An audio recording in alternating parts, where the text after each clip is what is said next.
పాలనైపోయింది. మహాన్య చక్రవర్తులు పాలిస్తున్నారు. అలాంటి వారి పాలనలో ధర్మమైన శిక్షణకు చోటు లేకుండా పోయింది. చేరాని దుష్కార్యం చేస్తున్నారు, గుడి గోపురాలు కూల్చి వేస్తున్నారు. మరి ఎక్కడైనా మంచి దేవాలయాలు ఉంటే ఆ దేవాలయాల్లో ఆవుల పని చేస్తున్నారు. అక్కడే ఆవులను వధించి చక్కగా ఉంటున్నారు. పొడమట భేదాలు అలా వారిని సంక్రమించాయి.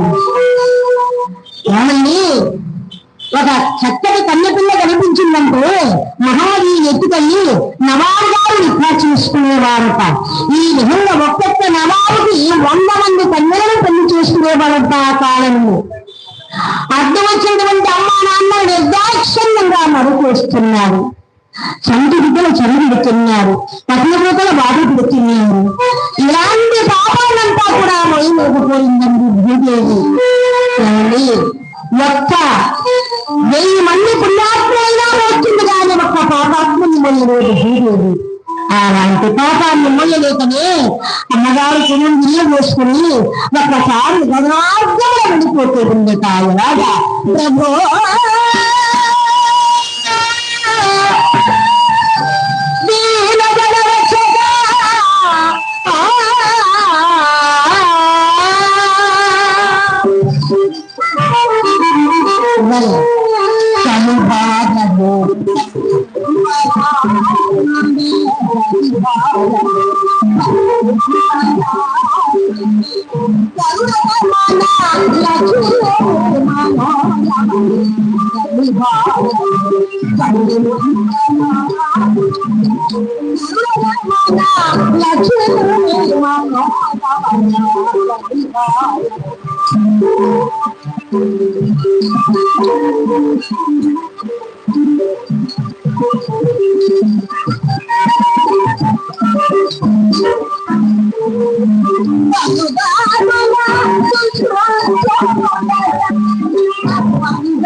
స్వామి నన్ను ఆశీర్వదిస్తూ స్వామి సన్నిధానంలో మరి బ్రహ్మాస్త సందర్భంగా వారు 216 ఇచ్చారు. వారి కుటుంబానికి ఆ శ్రీరామచంద్రుడు ఆరోగ్య భోగభాగ్యం చెప్పిస్తాడు స్వామి సన్నిధిగా ప్రార్థిస్తూ. అదేవిధంగా ఒక ఆంతర్య భక్తులు పేల్చుకునేందుకు 50 రూపాయలు ఇచ్చారు. వారి కుటుంబానికి ఆ పరమేశ్వరుడు శ్రీరామచంద్రుడు ఆరోగ్య భోగభాగ్యం ఇచ్చేవారు స్వామి సన్నిధిగా. ఆత్మశక్తి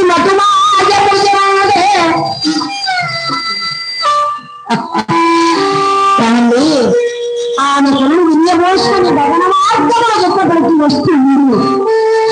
ఎంత పాపాన్ని రోజులేదు కదా అని దుఃఖపడుకోవాలా పరంధామ వైకుంఠనాథాన్ని ఆ రత్నాలు పెరిగినటువంటి ఆ ముఖ ద్వారములను ప్రత్యక్షమయ్యింది మహాకళ్ళు భూదేవి. నేను పడగల నాగేంద్రులపై పడిగినటువంటి శ్రీ మహావిష్ణువు గమనించాడండి. భూదేవి వస్తున్నావా అన్నా అని ప్రకటనటువంటి లక్ష్మీదేవిని చూచాడు. లక్ష్మి అదే మీ అక్క బీడి వస్తున్నదన్నాడు. అలాగా స్వామి ఎదురు వెళ్ళి ఆమె గౌరవంగా తీసుకొచ్చి సగౌరవంగా తను తీర్చిబెట్టింది. అలాంటి సమయంలో అడుగకయ్యే అంతమంది ఇవిడ ముఖ్యమండి చాలా విహీనంగా కనిపిస్తుంది శ్రీ మహావిష్ణువు గారికి. ఆయన చూశాడు. దేవి ఏమిటి చెప్పకి నీ ముఖారగండం ఏదో బాధగా కనిపిస్తుంది, అసలు విషయం ఏమిటన్నాను. స్వామి ఏమి చెప్పమంటారు, నాకు అన్నింటి బాధ ఎలా చెప్పమంటారో నాకు నీకు తోచింది స్వామి. ఒక్కొక్క మానవుడు ఒక్కొక్క రాక్షసులాగా తయారయ్యాడు. ఇంతమంది రాక్షసులు ఎదుర్కోవాలంటే నాకు చేత కాకుండా ఉంది స్వామి, నా శక్తి చాలకుండా ఉంది. ప్రతి వర్గాలు జయపెడుతున్నారు, నానా బాధలు పెడుతున్నటువంటి ఈ భూభారం నేను మొయ్యలేను స్వామి అని బాధపడిందండి. అప్పుడు శ్రీ మహావిష్ణు అన్నాడు, ఏమిటి ఎంత మాత్రం దానికే బాధపడుతున్నావా భూదేవి? ఇక జరగబోయే రోజుల్లో అదే కలియుగంలో రాబోయే విపత్తులు ఇంతలు చూతా వినమన్నారు. నాయన ఇంకా ఉన్నాయా అనుకున్నది కూడా అదే 2 కాలజ్ఞానం. వీరబ్రహ్మేంద్రుల వారు చెప్పిన కాలజ్ఞానం విష్ణుమూర్తి అవతారంలో ఉన్నప్పుడు చూపుతున్నాడు. ఏమని రాబోయే కాలంలో ఎలా ఉంటాయంటే కన్న కూతురుతో జనకు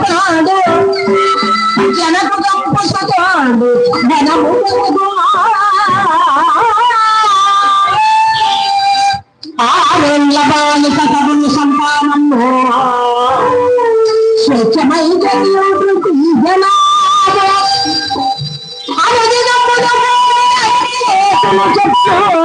కమలమై వివిధ వృక్షములనగము పక్షుల కుంచతి స్వాత జీవుడు ఆవులకు మనుష్యకి వడము. కన్న కూతురుతో కలియుగో జనకుండు. కన్న కూతురుతో కాపురం చేసిన తండ్రులు ఉంటారు.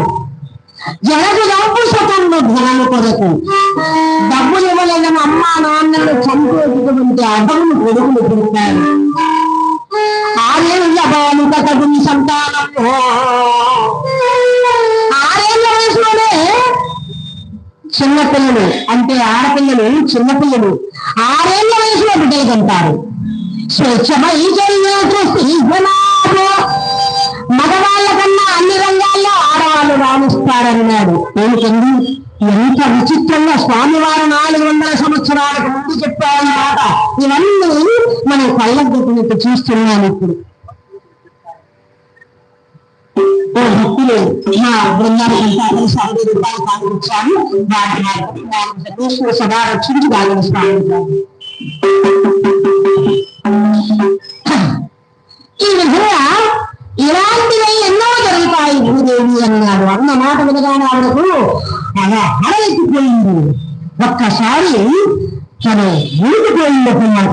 ఇది మాత్రమే ఉంది, ఇంకా మరి నాకు మార్గమే ఇదా స్వామి, ఈ బాధలు వరించాలి, ఇలాగే ఉండమంటారా ఏమి స్వామి అంది. అలా కాదు భూదేవి, నేను భూభారం అంటే నీ భారాన్ని తగ్గిస్తాను. ఎలాగా? నేను భక్తుల కోసం అనుగ్రహాలే ఉంటాను. మాంసం దేహమాస్పోతున్నా భగవతే తాదృశ్య క్రోధ దృశ్యం తత్వరోభవ. భక్తుల కోసం నేను ఎప్పుడు అవతరిస్తూనే ఉంటాను. కాబట్టి ఆవిడ్ని కూర్చోబెట్టి బ్రహ్మదేవుని పరమేశ్వరుడు పిలిపించారు. ఆ ఇద్దరిని కూడా పిలిపించి, ఏమయ్యా ఈ గుడి చాలా గొప్పపోతుంది, ఈ అధికారాన్ని మానుకోవాలంటే మనం ఎవరూ కూడా భూలోకంలో మానవులుగా జన్మించాలి. ఎలా శ్రీ మహావిష్ణువు అంటాడు, బ్రహ్మదేవ నువ్వు దక్షిణదేశమున ఈశ్వాత్ముడు చావు నటించినటువంటి దంపతులకు అన్నాదేయగా జన్మించి, అక్కడ బ్రాహ్మణ వంశంలో జన్మించి అన్నాదేయటువంటి పేరుతో పిలువబడుతూ అక్కడ పాపాన్ని నిర్మూలించి బ్రహ్మాన్ని ఇంకా పరమేశ్వర నువ్వు ఎక్కడంటే విజయసింహ మహారాజుకు, కాశీలో విజయసింహ మహారాజుకు ఆంధ్రభోరాజు పేరుతో పుట్టి అక్కడ ధర్మాన్ని నిలబెట్టు, అధర్మాన్ని అడగబెట్టు. ఇంకా నేను ఎక్కడ ఎవరికి జన్మిస్తానంటే నా భక్తులైన ప్రకృతాంబ పరిపూర్ణులకు నేను బిడ్డగా జన్మిస్తాను.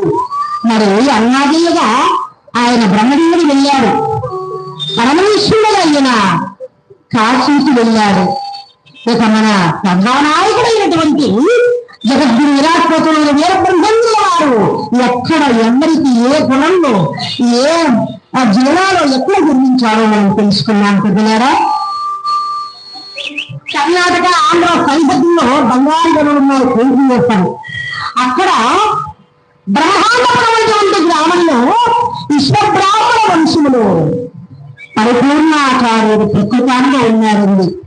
వారికి సంతానం లేదు, పెళ్ళైంది, పెళ్ళైన 5 ఏళ్ళు కూడా సంతానం లేదు. ఎందుకంటే పతికి దగ్గ సతి అనుకూల రాపక్షం వారు. ఏమండి, భర్తకు అనుకూలమైనటువంటి భార్య దొరికిందంటే అంతకున్న పుణ్యమే ఉందండి. భార్య మంచి దొరికిందంటే ఆ ఇల్లే ఒక స్వర్గం. వ్యతిరేకంగా మాట్లాడే భార్య భర్త ఒకటంటే 10 మాటలని వీధికి ఇచ్చే భార్య ఉందంటే ఎన్నికో ఎక్కడో లేదండి మనకు ఉండే మనకు. అయితే అలా కాదు, ఈ మహాతల్లి చాలా గొప్పది. భర్త మాట పెదినాడిది కాదు, అత్తమామల ఆజ్ఞలకు ఇది మంచిది కాదు. ఈ విధంగా తన భర్తే దైవము, తన ఇల్లే స్వర్గము, ఈ విధంగా భావించేటువంటి ఆ మహాతల్లి అలాంటిది. ఉదయాన్నే లేచి భర్త గంధామంగా లేచి భర్త పాదాలకు నమస్కరించుకుని ఇళ్ళకి ముగ్గు పెట్టి ముఖపక్షం చేసి ఆ భర్త నిద్రలో తీసేదట. చక్కగా పెద్ద బొట్టు పెట్టి ఆ భార్య ముఖాన బొట్టు చూస్తే భర్తకు ఆయుష్ పెరుగుతుందట. మన పెద్దవాళ్ళు పురాణాలు చెప్పేవారు. ఇప్పుడు 5 స్టిక్కర్లు వచ్చాయి. అంటే మమ్మల్ని చెప్పే వరకు అది కూడా మంచిది. ఆ నుడికి సూర్యం బట్టి పెట్టుకుంటే భర్తకు ఆయుష్ పెరుగుతుంది అంటారు. కాబట్టి భర్తకు ఏం కావాలో రుచికరమైనటువంటి వంటలు చేసి భర్తకు పెట్టేదట. అలాంటి మహాతల్లి ఆవిడ. అయితే సంతానం ఉంటుంది. ఎన్నో తీర్థాలు తిరిగారు, ఎన్నో యోగులు నిలిచారు, ఎక్కడికో తిరిగారు, అయినా వారికి సంతానం లేదు. అలాంటి సమయంలో ఆ తల్లి దుఃఖపడుతుంది. పక్కన శ్రీమంతాన్ని పిలిచారు, వెళ్ళింది. అదేంటే పిల్లల్లోని వర్గాన్ని పిలిచారు, ఈ పాపికి దాంట్లో బొట్టు పెట్టించుకోవడానికి జీవించుకోవడం, అయ్యో రామ ఏమిటి ఎలా చేశారు అనుకుంటున్నారు. అది వినలేక సహించలేక ఇంటికి వచ్చి జగజ్జనని ఆవిషక్తి అహంకారమతి పాదాలకు గెలిపడిపోయింది. ఈశ్వర పార్వతి ఎంతయ్యా నాకేలా చేశాడు, బిడ్డలేని గుడ్రాలుగా ఉండిపోతున్నా నిజముడు. అలా ఏడుస్తున్నటువంటి సమయంలో వచ్చాడు భర్త గారు పరిపూర్ణాచార్యుడు. ఏంటి వేడి అన్నాడు. ఇది కోరింది స్వామి. పెద్దలంటారు, అపుత్రస్య గతిర్నాస్తి స్వర్గో నైవచనవుడుక తస్మాత్ పుత్రం పొందిస్తాడు పుచ్చాడు తాపసహ అన్నారు. పిల్లలు లేని ఇల్లు వల్లకాస్తి సమానం పొంది. చూడండి, పిల్లలు లేని ఇల్లు శ్మశానంతో సమానం అన్నారు. ఇది మన బ్రతికెందుకండి? బ్రతికి లాభం లేదు, లేదు బ్రతికి లాభం లేదండి. అడవిలో బండగా పుట్టినా బాగుండేది, లేదా ఒక చెట్టుగా పుట్టినా బాగుండేది. నేను గొడ్రాలుగా పుట్టానండి మొదట. పిచ్చిరాను బాధపడి జ్ఞానబంధరూపేణ పశుపతి సుఖారైనా రుణక్షయేక్షయం లాంటి తాపత్రపడలేదునా. రుణం ఉంటే ఏదైనా వస్తుంది పిచ్చిదానా. రుణం ఎప్పుడు చేతిలో ఉన్నది కూడా పోతుంది, రుణం ఉంటే కలబెట్టి వస్తుంది, బాధపడతాడు. అది కాదు స్వామి, నా బాధ ఏమిటంటే కాశీకి వెళదాము, పవిత్ర గంగలో స్నానం చేద్దాము, ఆ పరమేశ్వరుడు అనుగ్రహంలోనే నేను సంతానం పెడతానేమో అంటూ ఆ మహానుభావుడు మీ మాట కాదంటారా. ఆ పరిపూర్ణుడు ఖండితాంబ ఇద్దరు కూడా బయలుదేరారండి, కాశీకి బయలుదేరారు. కాళ్ళకి వెళుతున్నారు. ఆ కాళ్ళు అలా వెళుతూ ఎన్నో క్షేత్రాలు తిరుపతి, కాలముడు, రంచి, గోకర్ణ, ఇకపోతే ధర్మస్థలము అన్ని చూస్తూ కాశీకి వెళ్ళారు. ఓ తెల్లవారుజాము కాశీకి వెళ్ళగా ఆ కాశీలో జంతులు వెళ్ళినా మ్రోగుతూ ఉన్నారు. బంగారే ఘోష వినిపిస్తుంది. సంబరపడిపోయాడు, ఆనందపడిపోయారు. ఎవరండి? పరిపూర్ణాచార్యుడు. అప్పుడు అనుకున్నాడు, మహిళ కాశీ అనగానే మనకు బలిజీపల్లి లక్ష్మీకాంత తల్లిగారు జ్ఞాపకం వస్తారండి. హరిశ్చంద్ర ఆ రచించినటువంటి ఆ పద్యాలను కూడా కాశీ అనగానే వారణాసి, కాశీ మరియు నసి అని రెండు నదులు కలిగి చోటు కాశీ, అదే బనారసి, అదే కాశీ. చూడండి, ఆ కాశీని వర్ణించాడు ఆయన. ఎవరు? లక్ష్మీపతి గారు. అందుకే ఈయన సందర్భానుసారంగా అంటున్నాడేమో, ఆ భార్యను చూసి అంటాడు. ఎవరండి? మన పరిపూర్ణాచార్యుడు. దేని ప్రస్తుతమున్న పుణ్యక్షేత్రమైనటువంటి వారణాసిని దర్శించటండి. చూడండి, ఈ వారణాసి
దీక్షతో ఆ పరమేశ్వరుడు కరుణా కటాక్ష వీక్షణాల కోసం దీక్షతో కూర్చున్నారండి.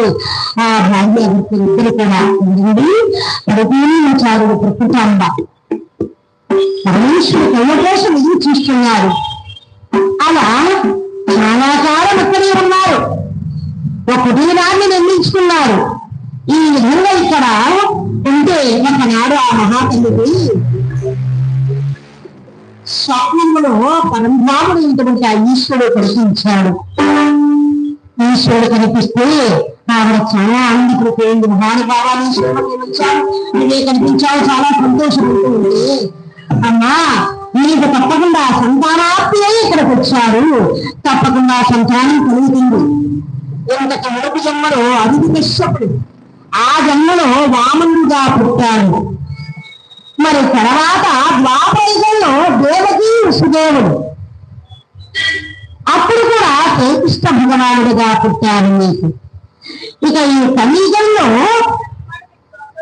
వేద బ్రహ్మేంద్ర రానిదాన్ని కడుపుని పుట్టబోతానని చెప్పి మరి కళలో ఇలా చేస్తున్నాడు. అమ్మా కానీ నేను భరించిన గరులలో అమ్మా కానీ నేను భరించిన గరులలో కరుణే నీ పతుకి మరణము చెప్పడమ్మా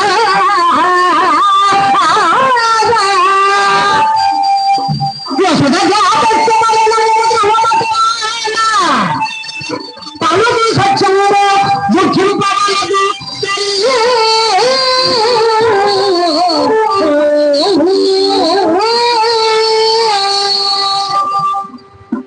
అమ్మా నీతో అదేనమ్మా నేను శ్రీ మహావిష్ణువు పరమేశ్వరుడు ఇద్దరు కూడా కళ్ళు కలిగించారు. నేను నీకు పుత్రుడుగా జన్మిస్తాను, కానీ నేను పుట్టిన తక్షణమే నీ భర్త మరణిస్తాడు అని చెప్పి అంతర్జ్ఞానం అయిపోయాను. అట్లాంటి సమయంలో అమ్మా నేను ఆ విధమైన లక్షణమే నీ భర్త మరణిస్తాడు. కాలంలో చెదిరిపోయింది.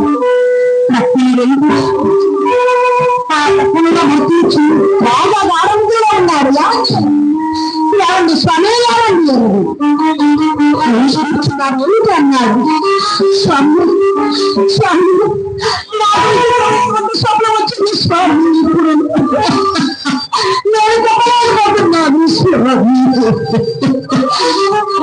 ఎందుకు అంత బాధపడుతున్నాడన్నాడు. అది కాదు స్వామి, అని తెలుసుకుంటే నాకు చాలా ఉంది స్వామి. మనకు శ్రీ మహావిష్ణువు పుట్టబోతున్నాడండి. పక్షిదానా ఎంత మంచి మాట చెప్పాడు. ఆ పరంధాముడు లోకాలను అధిపతిటువంటి మహానుభావుడు మనకు బిడ్డగా పుట్టబోతే అంతకన్నా మనకు అదృష్టం ఉందా? మహామహులు యోగులు అవధూతలు తన కిందుగా తపస్సు చేసిన కలగని భాగ్యం మన కన్నుకి ఉద్యోగిస్తున్నామన్నాడు. అది కాదు స్వామి, రెండో మాట వినండి స్వామి.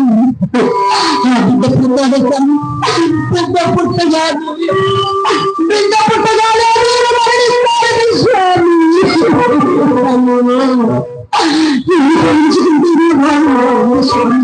నేను బతుకులేను స్వామి. నేను జీవితం ఊహించుకుంటాను.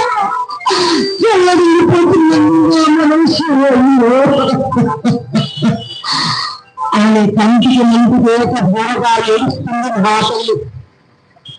అలా ఏడుస్తున్నటువంటి ఆమెను ఓదార్చి, పిచ్చిదానా అసలు నేను నీకు భర్తనయ్యా అంటే నేను చేసుకున్న అదృష్టమే. నీ గర్భాన శ్రీ మహావిష్ణువు పుట్టబోతున్నాడంటే నేను సంబరపడిపోతున్నాను. బాధపడకు. ప్రపంచం ఉన్నంత వరకు మమ్మల్ని ఉన్నంత వరకు మనం జ్ఞాపకం చేసుకుంటారు జనాలంతా. వీరబ్రహ్మేంద్ర స్వామి గంగులట అనుకుంటారే. పిచ్చిదానా ఎందుకు బాధపడతారు ఏమండి? అంతే కదా మరి. అందుకే అంటారు సుగుణవంతురాలు సుగతి అయ్యిందిగా బుద్ధిమంతుడు వృత్తిలోకి సంసారి చింతను చిన్న పద్యం పెద్ద అర్థం అండి. విశ్వభాభిరామ వినమేమ నియమన పద్యాలు. బుద్ధిమంతురాలైనటువంటి భార్య దొరికితే, సుగుణవంతురాలైనటువంటి భార్య దొరికితే బుద్ధిమంతులైనటువంటి కుమారులు పుడతారట. ఆ ఇల్లు ఒక స్వర్గంగా ఉంటుందట మనం ముందు చెప్పుకున్నట్టు. అదే విధంగా ఎందుకు బాధపడుతున్నావు? చాలా సంతోషం, బాధపడవలసినటువంటి విషయం లేదు అని చెప్పి ఎంతో ఓదార్చారు. ఆనాడు తూర్పు దిగిన గొప్ప నక్షత్రం పుట్టిందంట. ఆ నక్షత్రాన్ని చూసి ధూమకేతువు ప్రపంచానికి ప్రళయం సంభవించబోతుంది, ప్రపంచం నాశనం అయిపోతుంది అనుకుంటారట కొంతమంది అజ్ఞానులు. అయితే మహాజ్ఞానులు ఎదురున్నారు. ఒక మహానుభావుడు, ఒక అవధూత, ఒక యోగి, ఒక మహాత్ముడు లోకోద్ధారణకై పుట్టబోతున్నాడని జ్ఞానులు అనుకున్నారండి. అదే సమయానికి ఆవిడ ఆ రోజు నిజరించి గదిలో గొప్ప వెలుతురు కల్పించిందట అమ్మకు. ఆ వెలుతురు కనిపించగానే ఆ చర్మ చక్షులకు చూడలేమండి. కోటి సూర్య ప్రభావాసమైనటువంటి వెలుగు కనిపించింది ఆవిడకు. ఆ మహాకవికి ఒక నైపుణ్యం వచ్చేసిందా, పోయినట్టుగా అలా జారుకున్నది నిద్రలోకి. ఆ వెలుతంతా కూడా అమ్మ గర్భం ఆవరించిపోయింది. ఆహా అదేనండి ఆ పరంధాముడైనటువంటి శ్రీ మహావిష్ణువు ఈ 14 భువనాల మధ్యలో పెట్టుకున్నటువంటి ఆ భద్రమూర్తి ఆవిడకు బిడ్డగా పుట్టబోతున్నాడండి. అంతే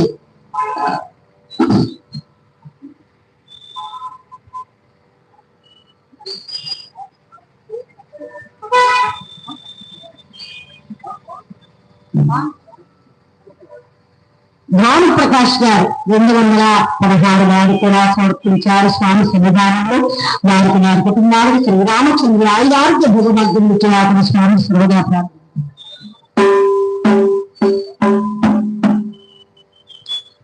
అలాగా ఆ మైకం రాగానే అలా పడిపోయింది. ఆ గర్భంలో కూడా చెల్లిపోయినారు.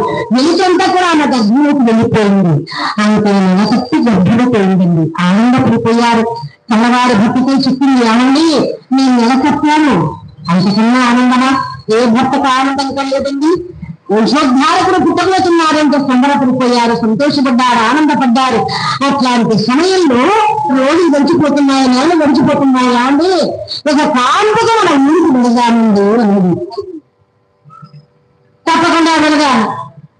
ప్రయాణం సాగిస్తున్నారు. చిన్న చీకటి భయంకరంగా ఉంది. నడుస్తూ నడుస్తూ చిన్నగా అలాగా బయలుదేరి ఆ రాత్రి అయిపోయింది. ఆ చిన్న చీకట్లో వెళ్ళిపోతున్నారు. వెళుతూ వెళుతూ ఉండగా అర్ధరాత్రి సమయానికి ఘోరారణ్యం, ఆ అరణ్యము సరస్వతి నదీ తీరం ఒడ్డుకు చేరుకున్నారు. ఆ భార్యాభర్తలు ఇద్దరు కూడా నిండు గర్భవతండి. ఆవిడంటుంది, అనండి ఇంక అడిగి తీసి అడుగు పెట్టలేనండి, నాకు చేత కాదండి, నేను నడవలేనండి అంటుంది.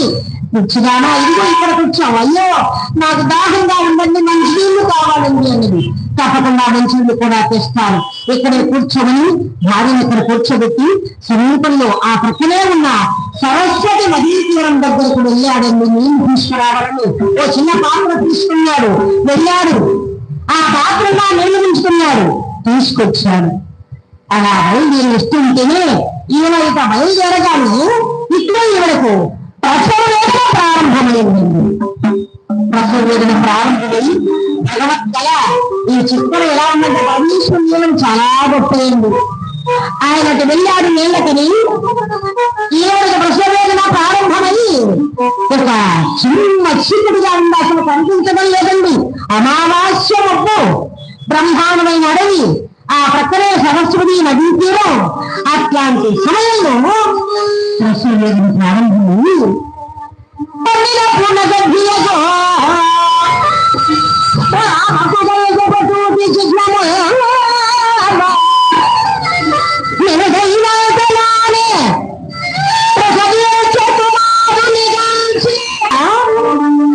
నిండు గర్భవతిగా ఉన్నటువంటి మహాపల్లి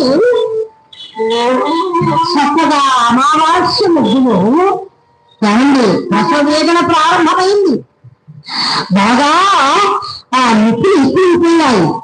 వెంటనే ఒక చక్కటి దెబ్బ పండులాంటి మన బిడ్డకు జన్మ ఇచ్చింది మహాపల్లి.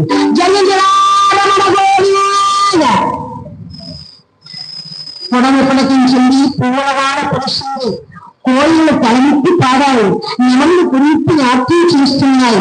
ఒక మహానుభావుడు, ఒక మహాపురుషుడు, ఒక గొప్పవాడు, ఒక దేవుడు పుట్టాడనేటువంటి ఉద్దేశంతో భూదేవి ఆనందపడిపోయిందట, సంబరపడిపోయిందట. ఏమండి అలా మంచి వాళ్ళు పుడితే ఆ విధంగా ఉంటుంది. మరి దుర్మార్గులు దౌర్భాగ్యులు పుడితేనండి ఎలా ఉంటుంది? భూదేవి ఏడుస్తుందట, దుఃఖపడుతుందట. ఇక మొక్కలు అరుస్తాయి, గాడులు కూడా అరుస్తాయి, రాళ్ల వాన కురుస్తుంది, రక్తం వాన కురుస్తుంది. ఎవరో దుర్యోధనుడు పుట్టాడు, ఆ దుర్యోధనుడు పుట్టినప్పుడు రాళ్ళ వాన కురిసిందట, రక్తం వాన కురిసిందట. ఇక వాళ్ళు తెలియ పెట్ట వాళ్ళే మంత్రులు ఇక ఎవరన్నా దేశం పడుతుందా పోయిందా, ఆ విషయం వదిలేద్దామండి మనం. అయితే ఇక్కడ మహానుభావుడు పుట్టాడు కనుక చిన్న చీకటిగా ఉన్నటువంటి ఆ ప్రదేశం బ్రహ్మాండమైనటువంటి వెలుతురు ఆనందంగా ఉండిపోయింది. ఆ వెలుతురుతో ఆనందంగా చూస్తుండిపోయారు. అలాంటి సమయంలో చక్కగా నీళ్లు తీసుకుని పాత్రతో వస్తున్నారు. ఈ మహాత్ములండి ఆ బిడ్డ పొడవుపై పడ్డాడు కదా, పెరుగుగా దగ్గరకు వచ్చి ఆ ప్రముఖులతో అంతా కూడా ఆ నీటికి శుద్ధి చేసింది. ఈ లోపల ఆయన వచ్చాడు, ఇలా చూశాడు. ఆ కోటి సూర్య ప్రభావాసంతో వెలుగుతున్నటువంటి ఆ బిడ్డను చూడగానే ఒక్కసారి ఇంకా కూర్చున్నాడట, పద్మాసనం కూర్చున్నాడట. అలా కూర్చొని ఒక్కసారి ఈ చక్రాలన్నీ అనాహస చక్రం, విశుద్ధ చక్రం, ఆగ్నేయ చక్రం ఇవన్నీ కూడా నడిపిస్తూ సహస్రార చక్రం, సప్త చక్రం, ఇది ఇక 7వ బిందు. సహస్రార చక్రం అంటే ఇక్కడ గురుమూర్తి ఉంటారు. ఒక్కసారి ఆ దేహాన్ని ఈ సహస్రార చక్రములు దేహంలో ఉన్నటువంటి జీవుణ్ణి సహస్రార చక్రం మీద వదిలేస్తాడండి. జయంగిరారమణ గోవింద. ఆత్మ వెళ్ళింది, పరమాత్మలో చేరుకున్నది, కట్ట మాత్రం మిగిలింది. పద్మాసనం వేసుకుని కూర్చున్నాడు. అప్పుడు అనుకున్నది చక్కగా ఒకసారి ఆ బిడ్డను శుద్ధి చేసి ఎత్తుకొని తిన్నగా రావలేదు కదండి, అమ్మలేదు కదండి. అలా జరుగుతూ బుద్ధి దగ్గరికి వచ్చినట్టున్నాను. చూసాను ఎంత అందంగా ఉన్నారండి, అక్షంలాగా ఉన్నారు. నీ పోలితే తెల్లగా ఆ కళ్ళు, ఆ ముక్కు, ఆ పళ్ళు, ఆహా ఎంత అందంగా ఉన్నారండి. చూడండి ఒక్కసారి మన బిడ్డ ముద్దాన్ని ఎత్తుకోండి అన్నదట. కేవలం చిన్నం ఏది అక్కడ. ఎందుకంటే ఆత్మ పరమాత్మలో లీనమైపోయింది, ఒక్క మాత్రం మిగిలింది. ఏం తప్ప పడకట్లేదని ఒక్కసారి గురువు కట్టింది అనండి అన్నది. అన్యమని నేను కట్ట ఒక్కసారి అలా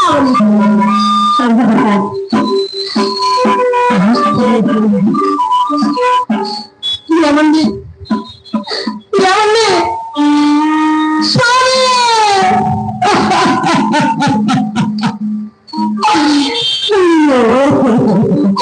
ఎడమలో 2 దిక్కులు ఎండాలు చేసి వంటగాలు చేసి వెళ్ళిపోయారు. నేను జీవించి ఏం లాభించాను? నాకు బిడ్డ పుడుతున్నాడనుకున్నాడు కానీ నా పసుపు తుంకముల పంట కలిసిపోతుందని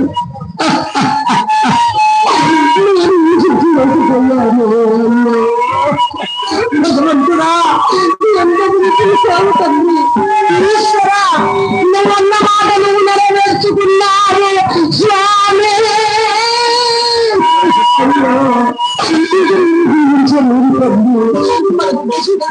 ఎంత అందంగా ఉన్నారో చూడండి. ఒక్కసారి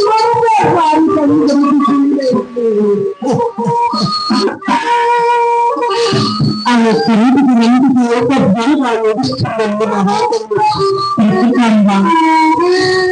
ఓడిస్తుంటూ ఇక ఏం చేయాలి? ఈ బిడ్డ భావన ఆ భగవంతుడు ఏదో చూస్తాడు. పరమేశ్వరి చెప్పిన విధంగా ఆయన మాట ఆయన నెరవేర్చుకున్నాడు. ఇక నేను బ్రతికి లాభం లేదని అక్కడ ఉండే పువ్వులు అవన్నీ కూడా కోసి తెచ్చి ఒక పాండుగా చేసి ఆ బిడ్డని శుద్ధి చేసి ఆ బిడ్డని పాండుకలు లేదా పాండుకలు పండుగ ఆయన బాబు తల్లి శనవాళ్ళైనా రుచి చూడలేము వెళ్ళిపోతున్నామయ్యా, నాన్న చూడండి వెళ్ళిపోతున్నామయ్యా అని ఆ బిడ్డను అలా చూసి నాన్న బిడ్డ కూడా వెళతాను, నాన్న దగ్గరకు వెళతాను అని ఏడుస్తూ ఉంది, దుఃఖపడుతుంది, ఏడుస్తూ ఉంది. ఎవరు ఏడుస్తున్నారమ్మా? ఎవరు కాస్త చూడండి మా ఎవరు ఆయన అక్కడికి వచ్చాడు. ఆయన ఎవరు అది ఆక్రమించి తెల్లవారుజాముకి అక్కడ నది స్నానానికి శిష్యులు కూర్చోడు. బాబు ఎవరో ఏడుస్తున్నారు చూడండి. ఆ శిష్యులతో వెళ్ళారు. ఎవరమ్మా? ఈ లోపల అక్కడికి వచ్చారు. అక్కడ మనిషి వచ్చారమ్మా. ఎవరు నువ్వు? ఎందుకు ఏడుస్తున్నావు? ఏమిటి విషయం? తన విషయంతో కూడా చెప్పింది. పిల్లలు ఎన్నుకున్నాను, నా భర్త ఇలా అయిపోయాడు, ఇక నేను వెళ్తున్నాను స్వామి, ఈ బిడ్డ భావం నేనే వహించాలని ఆ బిడ్డను ఆయన చేతికిచ్చి ఏమండి చూశారు. ఆ బిడ్డను ఆయన చేతికిచ్చింది.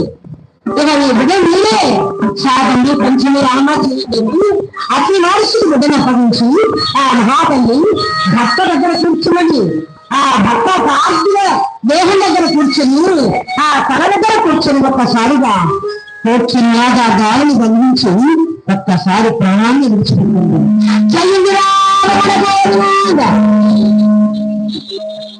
దేహాన్ని విడిచిపెట్టిందని మహాతల్లి చూశారా? ఒక్క నిమిషంలో భార్య భర్త పిల్లలు అనేటువంటి బంధువులు తెగిపోయింది. అది మహాసాధ్యం దాన్ని. అందుకే మన్నా లక్ష్మీపతి గారు అంటారు, కింకరుడే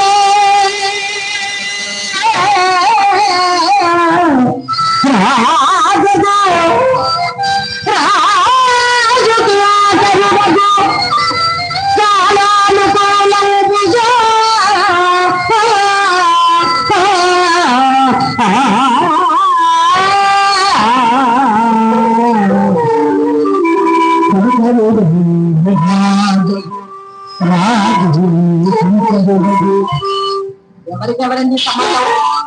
అప్పుడే కన్నది బిడ్డని. ఆ బిడ్డను వదిలిపెట్టి భర్త వెంట నేను వెళతానని భర్త చిరిపోగా అంత త్యాగం చేసి మహాతల్లి భర్త వెంట వెళ్ళిపోయింది, దేహాన్ని విడిచిపెట్టింది. అదేనండి అక్కడ సంబంధ బాంధవ్యం వదులుకోవాలంటే త్యాగం కావాలి. అలా చేసింది మహాతల్లి. అయిపోయింది చూసావా, అక్రమాన్ని శాస్త్రిపోయాడయ్యో ఎంత పని జరిగిందని ఆ బిడ్డను ఒకసారి తీసుకొని ఆ ముద్దాడి మరి వాళ్ళిద్దరికి కూడా అక్కడిని సమాధిని ఏర్పాటు చేసి కర్మకాండలన్నీ పూర్తి చేసి ఇంటికి తీసుకెళ్ళాడు. ఆ బిడ్డను తీసుకెళ్లి ఉయ్యాలో పట్టు పెట్టాడు. నాయన కన్నవాడు మహానుభావులు వాళ్ళు, నువ్వెవరో నీ విషయం నాకు తెలుసని దివ్యకి చూచాడు శ్రీ మహావిష్ణువు. ఆహా, నిన్ను పెంచే భాగ్యం నాకు కలిగిందా అంటూ ఆ వీళ్ళు వేసి చక్కగా ఎలా ఆ మహానుభావుడిని పెంచుతున్నాడు.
ఎందుకంటే ఏదో సందర్భానుసారం కూడా ఓల్డ్ ఈజ్ గోల్డ్ అన్నారండి.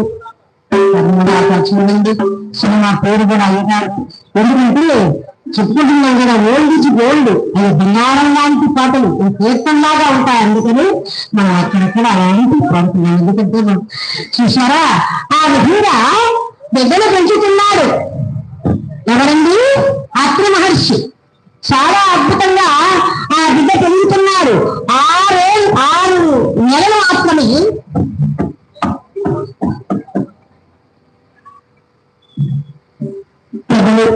శ్రీరామచంద్ర భక్తుడిగా నాకు 100 రూపాయల కాలకు ఇచ్చారు. అందుకు వివరిస్తూ వారికి కుటుంబాలు శ్రీరామచంద్రుడు 5 ఆరోగ్యం గొడవలు ఇస్తాను స్వామి సర్వదా ప్రార్థిస్తాను. అలా బిడ్డ 6 మాసాలు మాత్రం ఆవు పాలతో పెంచుకున్నారు. ఇక్కడ ఈ విధంగా ఉంది, మనములో వీరమోజాగారి వీరపాత్మాంబ. అయితే వారికి సంతానం లేక మరి పాపాగ్ని మతం అంటారండి. అక్కడి నుంచి బయలుదేరి వచ్చారు. అన్ని క్షేత్రాలు తిరుగుతున్నారు. అక్కడ శాస్త్రమానికి వచ్చారు. వాళ్ళు రాగానే వాళ్ళకి చెప్పారు, ఏమండి మీరు పిల్లల కోసం వచ్చారు, నేను తప్పకుండా ఇదిగో ఈ అబ్బాయిని తీసుకెళ్లి పెంచుకోండి. కారణజన్ముడు చాలా గొప్పవాడు. దేవుడంటూ అతిశయోక్తులు తీసుకెళ్ళండి అంటే ఆ బిడ్డను తీసుకెళ్ళి వారి కులగురువు అయినటువంటి అందరి ముందు కులబద్దలను కూర్చోబెట్టి చక్కగా ఆ అబ్బాయికి పెళ్లి పెడుతున్నారు. అంతకువైపు స్వామి చెప్పారు, నేను నందికొండలో వీరప్పయ్యగా, బలవానుకలలో వీరప్పయ్యగా, నందికొండలో వీరముఖులుగా, కన్యమయ్యలో వీరబ్రహ్మగా పుట్టాను అని స్వామి చెప్పారు. నందికొండలో వీరముఖులుగా, బలవానుకలలో వీరప్పయ్యగా, ఇకపోతే కన్యమయ్యలో వీరబ్రహ్మంగా 3 నామాలతో ఇల్లు కూడా కలిసి అయిపోయి ఈ విధంగా చెప్పారు కనుక అందరి సమక్షంలో చక్కగా పేరు పెట్టారండి. ఏం పేరు పెట్టారు? వీరభట్లయ్య అని పెట్టారు. పేరు చక్కగా ఉంది. పేరు పుట్టి ఇలా ఉండాలి. చూడండి, ఒక ఆయనకు లేక పిల్లలు పుట్టారట. ఓ పాప పుట్టింది. ఆ పాపకు చక్కగా బుద్ధి అని పేరు పెట్టారట. బుద్ధి అని పేరు పెడితే చక్కగా అమ్మాయి తిరిగి పెట్టబోయింది. 5 ఏళ్ళ వయసు వచ్చింది. ఆ అమ్మాయి స్నేహితురాలు ఉన్న ఒక అమ్మాయి ఫ్రెండ్ వచ్చింది. వాళ్ళ నాన్న బయట ఉన్నాడు. అంకులు బుద్ధిందా అన్నదట. చూసి మీద బుద్ధిందా అంటే వాళ్ళ పాపను ఇంత అర్థం లేని ఇలా ఉంటాయండి. అలా కాదు, నేను భట్లయ్యాని నామకరణం చేశారు. చక్కగా ఉంది పేరు. తిరిగి పెద్దవారు అవుతున్నారు. నెలలు గడిచిపోతున్నాయి, సంవత్సరాలు వస్తున్నాయి. 5 ఏళ్ల వయసు ఇచ్చింది. 5 ఏళ్ల వయసు రాగానే అక్షరాభ్యాసం జరిపించారు స్వామి వారికి. మానవుడిగా పుట్టాడు కదండి. శ్రీరామచంద్రుడు మానవుడిగా జన్మించాడు. జన్మించినప్పుడు మానవుడు ఏం చేయాలో అవన్నీ చేశాడు. అదే విధంగా ఆయన కూడా చక్కగా పెరిగి పెద్దవాడుతున్నారు. సర్వ విద్యల్లో ఆరిపోయాడు. పంచదార విద్యలందు 16 ఏళ్ళు రాగానే పంచదార విద్యలు వాళ్ళు చక్కగా ఇత్తడి గింజలు చేయడం, బంగారాలు చేయటం, సొమ్ములు చేయటం, ఇక విద్యలన్నీ కూడా నేర్చుకున్నాడు. 18 విద్యల్లో ఆరిపోయాడు. ఈ విధంగా ఉంటే అలాంటి స్వామి వారు 16 ఏళ్ళు వచ్చాయి. ఉన్న ఫలంగా పెంచుతూ ఉన్నటువంటి వీరభోజాచార్యుడు కూడా మరణించాడు. మరణించగా కొంతకాలం జరిగినాక అమ్మతో అన్నాడట, వీరపాపన అమ్మతో, అమ్మా నేను ఎందుకో కానీ ఈ ఆత్మలకు వెళ్ళాలి, అన్ని చోట్ల తిరగాలి, చూడాలి, నిందమ్మా నన్ను పంపించమ్మా అన్నాడు. ఆ మాట వినగానే వీరపాపన అమ్మ అన్నది కదా, ఏమిటైనా నువ్వు అంటున్న మాట ఏమిటి? మొన్ననే నీ నాన్నగారు వెళ్ళిపోయారు. ఆ దుఃఖముందే నేను చేరుకోలేకపోతున్నా. అలాంటి నన్ను విడిచిపెట్టి వెళ్ళిపోతావా? ఇది భాగ్యం కాదునైనా, నా మాట విను. అది కాదమ్మా, ఎందుకో కానమ్మా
అమ్మా ఎందుకన్నా నా మనస్సు పిల్లలు పెడుతుంది, యాత్రలకు వెళ్ళాలనిపిస్తుందమ్మా, ఆశీర్వదించి పంపించండి అమ్మా అన్నాడు వీరభద్రయ్య. అన్న మాట వినేటువంటి ఆ తల్లి నిన్నామన్న మీ నాన్నగారు పోయారు, అలాంటి నన్ను వదిలిపెట్టి వెళ్ళిపోతారంటావా? ఆ బాధ నుండే నేను చేరుకోలేకపోతున్నాను. అలాంటి విడిచిపెట్టి వెళ్ళిపోతావా? నేను నిన్ను పెంచి పెద్ద చేసి ఈ మఠానికి అధిపతి చేసి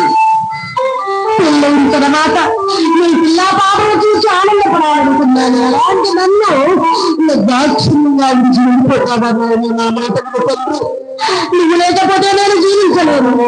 లేక లేక నాకు కలిగినటువంటి బిడ్డ నాకు చాలా బాధగా ఉందయ్యా. ఆ మాట వింటే వద్దు బాబు, నా మాట విని ఎక్కడికి వెళ్ళొద్దు. అమ్మా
ఆనంద భైరవ రాగంలో ఆనందంగా మహానుభావుడు రామచంద్రమూర్తిని వర్ణించాడండి.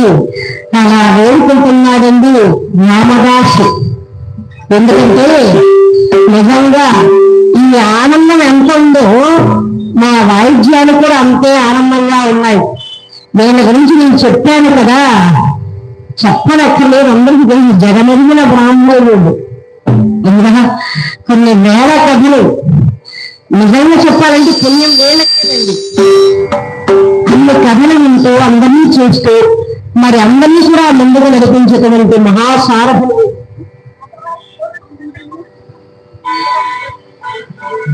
వెంకట పూర్ణచంద్ర గారు 100 రూపాయలు బహుకరించారు. వారికి వారి కుటుంబానికి శ్రీరామచంద్రులు ఆయన ఆరోగ్య భోగభాగ్యములు ఇచ్చగా తెలుసుకోవాలి. యథార్థంగా జరిగిన విషయం చూస్తున్నానండి. ప్రతి సంవత్సరము మద్రాసులో కనికరమ్మ గుడి అనేది మన అయ్యగారు 3 సార్లు వాయించారు ఈ బృందం. అయితే మా భర్త గారు హార్మోని వాయిస్తారండి. కీబోర్డు వైన్ అన్ని కొన్ని వాయిస్తారు, ఎక్కువగా హార్మోని వాయిస్తారు. ఆ రోజు మా వారు వాయించడం జరగలే. అమ్మ మీరు ఒక్కరే రండి అన్నారు. భారతగా జరిగే విషయం అక్కడ వెళ్ళిన తర్వాత వేరే హార్మోనిస్ట్ గారు చక్కగా ఉంటాయి, బాగా పెద్ద మద్రాసు కదా బాగా చెప్పాలి అనుకుంటే అక్కడికి వెళ్ళిన తర్వాత ఏదైనా మనం అన్నాం అనుకోండి, ఆ రాగాలు మీరు వెలిగిస్తారు చూడండి. కళ్యాణి కళ్యాణి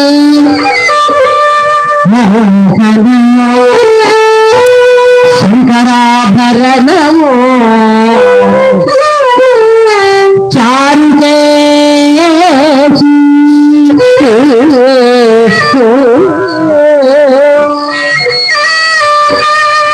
షణ్ముఖ ప్రియా సాధుగా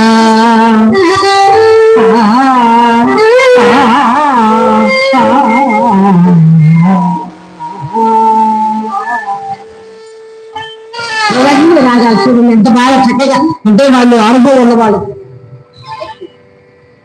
భక్తుడు 150 రూపాయలు ఇచ్చారు వారికి. శ్రీరామచంద్రుడు 5 భగవంతుడు స్వామి. ఇలా మేము అనకముందే వాళ్ళు మాకు దారి చూపిస్తారు, అది సంతోషం కాదండి. ఇక చక్కగా నుంచి కథ మొదలు పెట్టాను. ఈ హార్మోనిస్ట్ గారండి, నేను ఏదన్నా పాడనివ్వండి, కళ్యాణి పాడనివ్వండి, కానడ పాడనివ్వండి, క్లాస్ పాడిన ఏదైనా ఆయన ఒకటి వాయిస్తున్నాను. దేంట్లో బాగోకుండా కాస్త బాధ కూడా కలిగింది. ఏది పాడినా ఆయన ఒకటి వాయిస్తుంటే ఏమండి హార్మోనిస్ట్ గారు అన్నా. నేను చూశాడు, ఆయన ఎక్కువగా కోపం వచ్చిందండి. దాస్ గారు నీ జోలికి రా, నా జోలికి నువ్వు రావాలి. అసలు ఆ పక్క చూడలేదండి, ఆ వైపు చూడలేదు. అలా కాదు, వాళ్ళని చూస్తేనే మాకు ఇంకా పాడాలి, ఇలాంటి మంచి చక్కటి వాయిద్యాలు ఉన్నప్పుడు ఏదో పాడాలి, చక్కగా వాళ్ళ దగ్గర నేర్చుకోవాలి. కాకపోయినా మరి ఇంత డబ్బులు పెట్టి మా కమిటీ వాళ్ళు, రాంబాబు గారు, రమేష్ గారు, ఇంకా తదితర పెద్దలు చక్కటి వాయిద్యాలు వీళ్ళు నిర్వహించుకోవచ్చు. ఎన్నో ఏళ్ళ కడుగుడు నాన్నగారు వాయిస్తున్నారు కదండి సార్. ఇక్కడ నాన్నగారి తరం నుంచి కూడా మీరు వాయిస్తున్నారు. ఆయన వాయించిన తర్వాత మీరు అన్ని స్టేజీలు వేయలేదు. అంత చక్కగా మరి ఈనాడు ఎంతో అద్భుతంగా శ్రీరామచంద్రుడు సేవ చేసుకుంటాం. మనందరం కూడా చాలా ధన్యులు. ఒకసారి స్వామికి గట్టిగా చెప్పండి, జై శ్రీరామచంద్రమూర్తికి, శ్రీరామాయణకి. అలా పాడుకుంటూ వచ్చిన ముసలామని చూశాడు. స్వామి అరుగు మీద కూర్చున్నారు. ఒక నాయన ఎవరో భోజనం పెట్టలేదని అలా కూర్చుని అవ్వా అన్నాడు. అమ్మా నిన్నే ఇలారా, ఏనా నన్న నిన్నే ఇలారా, ఇలా వచ్చి కూర్చో. బాగా చెప్పావయ్యా, ఈ కథతో లోపటి తయారు వేసుకుని వద్దన్నం పెట్టాను మా కోళ్ళు. ఇలా వెయ్యకపోతే నీకు 4 నాకు 5 ఏంటి గిద్దులు, 10 గిద్దులు, అందులో కొడితే చచ్చిపోవాల్సింది. ఉండవా నువ్వు కూర్చో, ఒక మామిడి చూపడానికి ఏంటైనా ఒక రహస్యం నీకు చూపాలని అవ్వకి చెప్పవు కదా అన్నాడు. ఏమిటైనా చూస్తే భగవంతున్నాడున్నావు, నేను చాలా చక్కగా బాగా మంచిగా వెళ్ళిపోతుంది. అసలు ఏం తెలియండి, ఏమి నీకంటే అన్ని నాయనే అయ్యా, ఊళ్ళన్నీ నాయనే అవ్వా అన్నాడు. అసలు ఏం తెలియనండి, మరేం కదా ఈ ఊరు చాలా పెద్దది కదా అన్నాడు. అవునాయనా, అలాగైతే ఎంత పెద్ద ఊరు తొందరలో నాశనం అయిపోతుందవా అన్నాడు. ఇంత పెద్ద దూరం నాశనంగా అవుతున్నా ఎలా అయిపోతుంది, ఏది ఎలా పోతున్నాయి. ఇదో అయినా బాబు అబ్బాయి దుమ్ముడు పోలేదు ఎవరన్నా చాలు, నా మాట ఒకటి అందరికీ ముందు మా కోడలు దగ్గర తెలుగుంట కోడలతో ప్రతిరోజు కూడా పాపం బాధ. మళ్ళీ నా కోడలు అంటే నీ కోడలు కాదు, నువ్వు కాదు, నీ కొడుకు కాదు, ఊరి నాశనం అవుతుందా అన్నాడు. ఎలా నాశనం అవుతుంది నాయన అన్నది. మరి నిజంగా ఆ దేవుడు చాలా గొప్పదండి. అప్పట్లో నాయనగారు ఉన్నప్పుడు జోగి నాయన అంటారు, జగద్గురు విరాట్ కోటులు, వీర బ్రహ్మేంద్ర స్వామి అంటారు, వీరప్పయ్య అంటారు, వీరయ్య అంటారు, వీరముత్తు అంటారు. మహానుభావులు జ్ఞానులు నేను పేర్లు ఉన్నాయా. అలాంటి మహనీయుడు అన్నాడు కదా. వా తొందరలో ఈ దూరు ఎలా నాశనం అవుతుందంటే దొమ్మర కానటునది ఉపదేశించినది నాడు చూడగా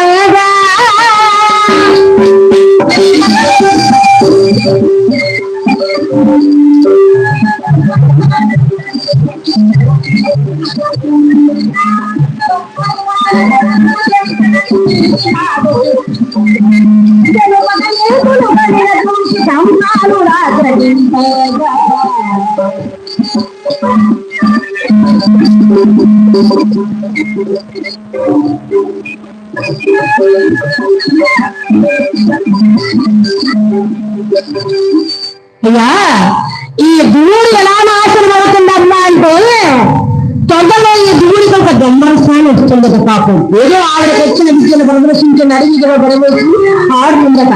ఆ ఊళ్ళో ఆచార్యులంతా కూడా బ్రహ్మాండమైనటువంటి మంత్ర విద్యను నేర్చుకున్న వాళ్ళు. అయితే ఎవరొచ్చినా కనీసం భిక్షగారు వచ్చినా వాళ్ళ ఒక మాట తీసుకుని ఆ ఊళ్ళోకి రావాలట. అడుక్కున్న వాళ్ళు కూడా చూడండి, వాళ్ళ పర్మిషన్ లేదు, ఏ పని చేయకూడదట. అందరు కూడా ఇలా కట్టి పెట్టుకున్న ఆచారి, వేరాచారి, బ్రహ్మచారి, శరీరాచార్య వీళ్ళందరూ ఆచార్యులందరూ కూడా ఒకసారిగా బయలుదేరారు. అట్లాంటి సమయంలో ఎవరైనా రోజులో కూడా వేసి ఏదో పాపం ఆవిడకు వచ్చే విద్య ప్రదర్శించి ఆ గడపను నడుస్తూ ఉండట. అలా నడుస్తూ ఉన్నాడని చూచారు. మంత్ర విద్యలను ప్రయోగించినది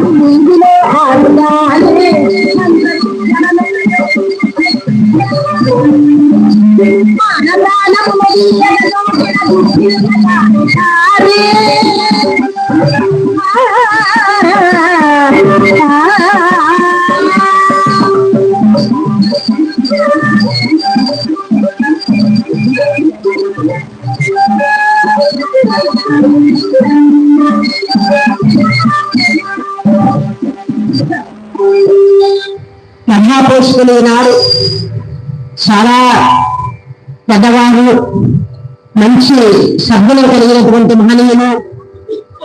81 వార్షికోత్సవం ఇది.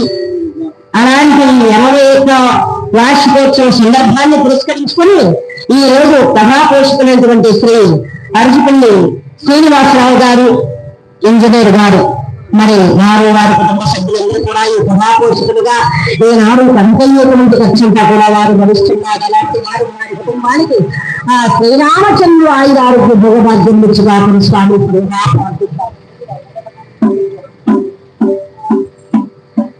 అలా ఆ దొమ్మరసాని ఆడే సమయంలో మంత్ర విద్యను ప్రయోగించి ఒకసారి మంత్రాలు అలా ప్రయోగించారు అమ్మాయితో. ఆ మంత్ర విద్య ప్రయోగించగానే వెంటనే ఆడుకున్నావిడ కుండ పడిపోయాడు. ఎన్నవరే అతను చూసిందయ్యా, ఎవరు పని చేశారు, నేనేం తప్పు చేశాను, నాకు ఇలా చేశారు, ఏదో కడుపు కోసం కడుపు కూటి కోసం వచ్చిన నన్ను కడతీర్చాలని చూస్తున్నారా, నేనేం తప్పు చేశానని, ఎందుకు ఇలా చేశారు. ఎండ వేడి బ్రహ్మాండమైనటువంటి ఎండాకాలం అండి. ఆ ఎండకు ఎండపడిపోయినా బాధపడుతూ ఏడుస్తూ దుఃఖపడుతూ, అయ్యా ఇలా చూసింది ఆడవాళ్ళు రేపు అందరూ ఆట చూసి ఎందుకు వచ్చారు కదా, అమ్మా ఓ గ్లాసు మంచి ఇవ్వండి తల్లి అన్నది. ఇలా చూశాను ఆడవాళ్ళంతా. ఓ నాయన ఏది నేను పాపం ఏ పాపం సంతగానే సిద్ధమయ్యారు ఆచార్యులు, నేను సామాన్యులా, ఈ అమ్మాయి గ్లాసు మంచి ఇచ్చామనుకోండి మనం ఊళ్ళో వేస్తారా వినరు. తిన్నగా అక్కడి నుంచి అందరూ జారుకున్నారు. ఎవరికి ఒక చుక్క మంచి ఉండదు దానికి. ఒక అయ్యగారు అయ్యా బాబు ఓ గ్లాసు మంచి ఉండదండి, మీరు ఎవరైనా మంచి ఇచ్చారో అన్నట్టు చూస్తున్నారు ఆచార్యులు. ఏమీ చేయలేకపోయారు. అప్పుడు ఆవిడ మంచి నీళ్ళు దాహం అంటూ ఆ ఎండ వేడికి నాలుక అలా పిడిచిపెట్టుకుపోయింది. ఇక నోట్లు తాను లేదు, ఏడుస్తుంది. అలా చూసింది. ఏమయ్యా న్యాయవేత్తలు బ్రహ్మవేత్త వారి ఈ ఊళ్ళో న్యాయమే లేదా, ఇదిగో నేను చూస్తున్నాను, నా మనస్సు పాలి చూస్తున్నాను, ఈ దూరు నాశనం అయిపోను, ఈ దూరులో జిల్లెండు మల్లెలు బలవా, ఈ దూరు సర్వనాశనం అయిపోయింది, ఈ దూరు నేలమట్టం అయిపోతుందని శపించి నా ప్రాణం విడిచిపెట్టిందండి. పాపం జన్మసారి చనిపోయింది.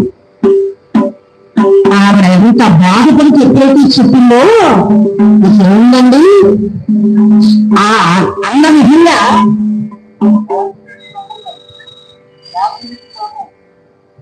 దేవవతి బ్రహ్మంగారు, దేవశక్తి బ్రహ్మంగారు ఈ కథా సందర్భంలో వారు కూడా 100 రూపాయలు మందించారు. వారి కుటుంబాలు శ్రీరామచంద్రుడు ఆయురారోగ్య భూభాగ్యం ఇచ్చి వారిని స్వామి.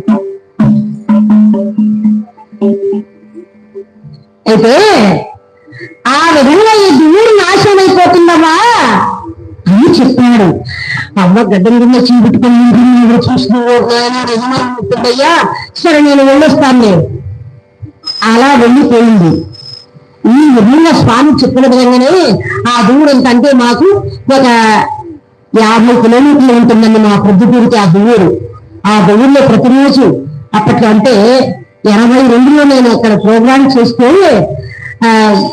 ఏదో ఆ భగవంతుడి ఏమో అక్కడ ఉన్న సినిమా హాల్ వాళ్ళు వచ్చి ఏమంటే ఒక 1000 రూపాయలు ఇస్తాను వెళ్ళండి అది లేకుండా అన్నారు. అప్పట్లో చూడండి ఆ సినిమా హాల్ వాళ్ళు వచ్చి అమ్మాటున్నారు. ఎందుకంటే ఆయన చరిత్ర బాగా అనుకుంటున్నారు, జనాలు సంగోపకుండారు.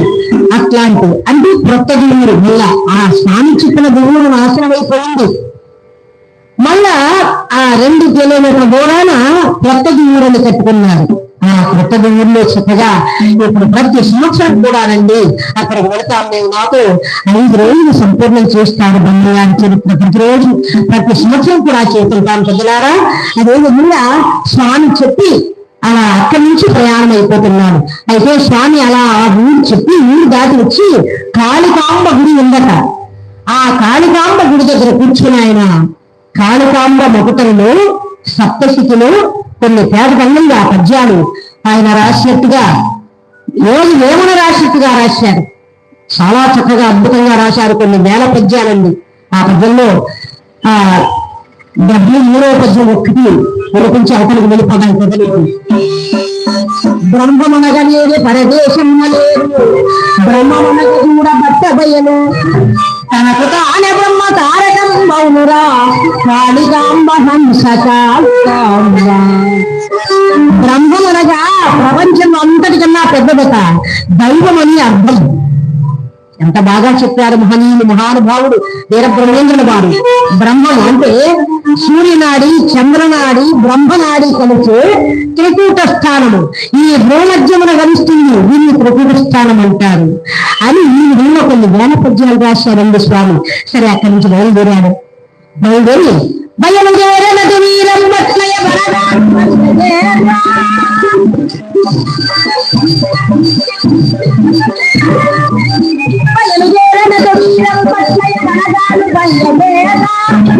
క్షేత్రములనన్ని ఎదురుగుతూ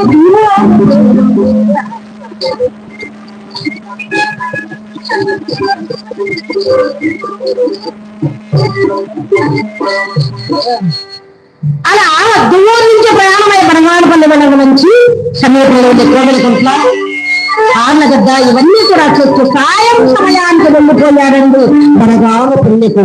దరిరెడ్డి అచ్చమాంబ గారి ఇంటి ముందు ఒక పెద్ద అరుగు ఉంది బనగానపల్లిలో.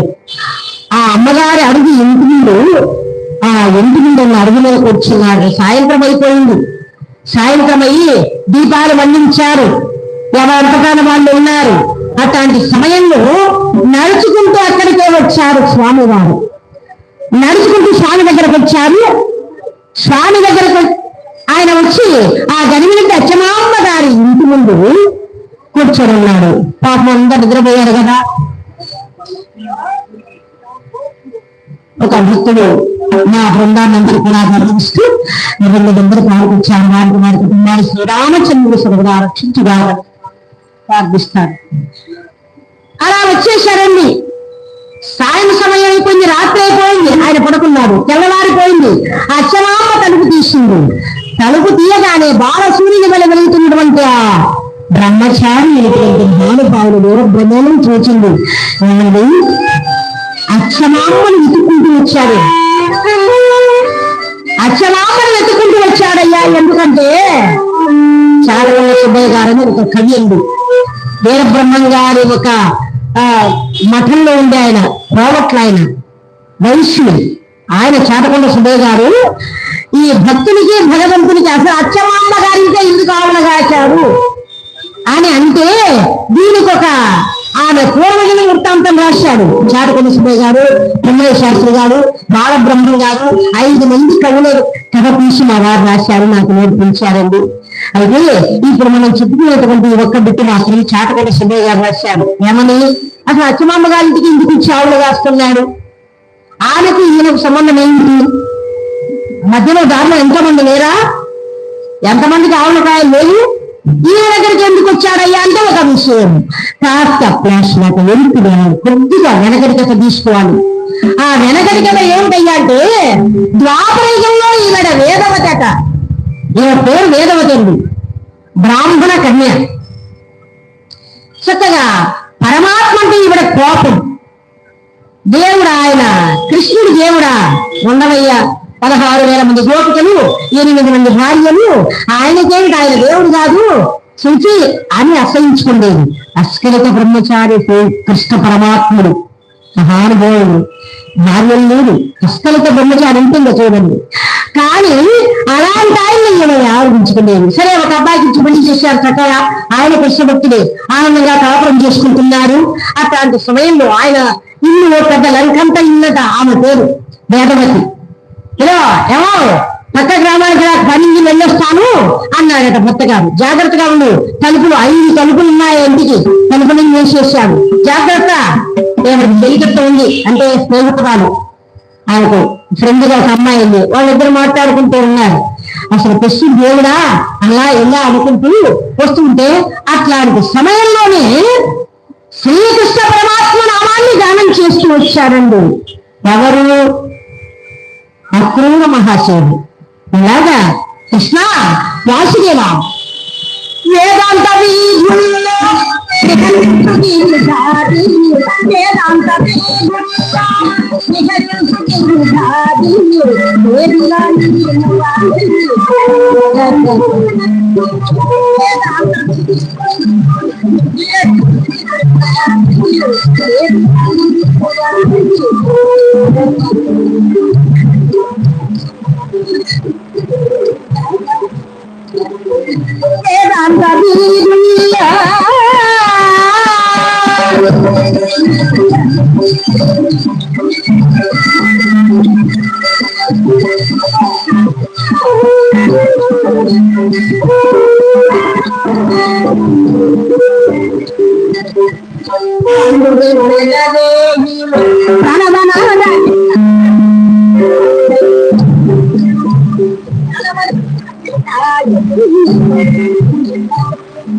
అలా కృష్ణ పరమాత్మ నామాన్ని గానం చేసుకుంటూ అక్కడికి వచ్చి కృష్ణ వాసుదేవ ముకుంద మురారి కృష్ణ వందే జగద్గురు అంటూ వచ్చాడు. అయితే ఇంకా దగ్గరకు రావయ్యా అని పిలిచింది. ఎవరండి? వేదవతి దగ్గర పిలిచింది. దగ్గరకు వచ్చాడు. ఆ దగ్గరికి వచ్చిన ఆయన నుండి చంపబట్టి పెళ్ళిన ఒకటిచ్చింది. ఆయన అన్నాడు కృష్ణ అన్నాడు. కృష్ణ అని ఎప్పుడైతే అన్నాడు ఆ కృష్ణ పరమాత్మ చంపన తగిలిందండి. ఎవడ కొట్టిన దెబ్బ ఏన కాదు, కృష్ణ పరమాత్మకు తగిలింది. 5 వేళ్ళు బాగా చంపన. ఆ రుక్మిణీ అమ్మవారితో కూర్చొని ఉన్నటువంటి కృష్ణ పరమాత్ముడు అబ్బా అన్నాడు. ఏం స్వామి అంది, ఏమిటి భక్తులు ఒక బాధపాపాలిగా వెళుతున్నానన్నాడు అని. ఆ భర్త అక్కడికి వెళ్ళాడు కదా. ఇక ఆ వెళ్ళిన భర్త ఒకసారి వచ్చాడు, తలుపు తెచ్చాడట. ఏమే తలుపు తీయా అన్నాడు. అనగానే తలుపు తీసిన ఏమండి వెళ్ళిన పని ఉందా? అయిందండి. మరి తొందరగానే వచ్చారు అని మాట్లాడుకుంటూ ఉంటే ఇంకొక తలుపున ఏమే తలుపు తీయే తెలుపుతుందా నా భర్త వచ్చాడు మాట్లాడుతున్నాడు, వీడెవరో ఏమే అంటారేంటి? తలుపు తీసింది. భర్తలాగే ఉన్నాడు. ఎవరయ్యా నా భర్త వచ్చాడు మాట్లాడుతుంటే ఏమే తలుపు తీయే? ఇంకొక వాకి వచ్చింది. ఇట్లా 5 మంది 5 వాకుల్లో వచ్చారు. తన భర్త రూపంలోనే ఉన్నారు. ఇది పెద్ద ఆశ్చర్యపోయింది. అప్పుడు నిజమైన భర్త అక్కడికి వచ్చాడు. ఏంటి ఎవరు వీళ్ళంతా, అసలు ఏంటి అంటే అప్పుడు నాకేం దిక్కు తెలియటం లేదండి. అసలు ఎవరో వీళ్ళలో నా భర్త ఎవరో ఆడదే అర్థం కాలేదు. కృష్ణమాయ అప్పుడు ప్రక్కన ఉన్న స్నేహితురాలుండి ఆవిడ ఉన్నదట, అమ్మా ఇదంత కృష్ణమాయ తల్లి, మనసా వాచా కర్మన ఒక్కసారి ఒక్క నిమిషము ఆ మనస్సు ఆయనకు లగ్నం చేసి ధ్యానించమ్మా అన్ని దూరమైపోతాయి, మాయంతా దూరమైపోతుంది అనగానే ఆవిడ కూర్చున్నదండి. నేను నిష్ఠాగరిష్ఠుడైన కూర్చున్నది. పరమాత్మని కరుణా కటాక్ష వీక్షణాల కోసం దీక్షతో కూర్చున్నది ఎవరండి? వేదవతి. ఓం వాసుదేవాయ నమః, ఓం భగవతే వాసుదేవాయ నమః, ఓం ఓం గోవిందాయ నమః. ఇష్ట పరమాత్మ నామాన్ని గానం చేస్తూ కూర్చున్నది. అలా కూర్చోగానే అప్పుడు ఒక రోజు 2 రోజులు, ఒక నెల 2 నెలలు కాదండి, 12 సంవత్సరాలు కూర్చున్నది ఆవిడ. ఒక నిమిషం కూర్చోలేము మనం, మంచిగా వెళ్ళలేము, మంచిగా ఉండాలంటే వెళ్ళలేము. మనం మనిషి మాత్రం ఎక్కడే ఉంటాం, మనిషి ఎక్కడో ఉంటుంది.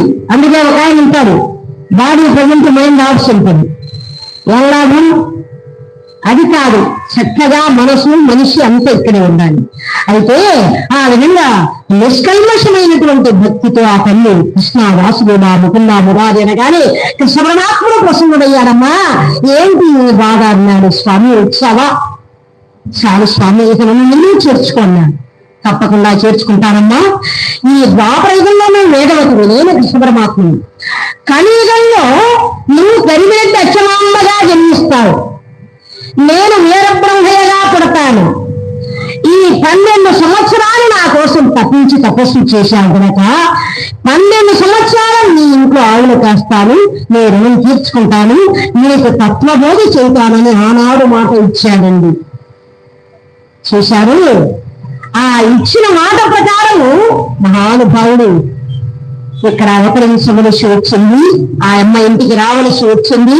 అమ్మా నేను వచ్చాను, ఎవరు నాయనా, నువ్వెవరు, ఏమి నీది, ఏ పేరు నీది, ఎక్కడికి వచ్చావని ఆవిడ అడిగితే అప్పుడు చెబుతున్నారమ్మా. ఏమడిగారు? అదే నాయన ఎవరు, ఎవరు లేరు ఎల్లరు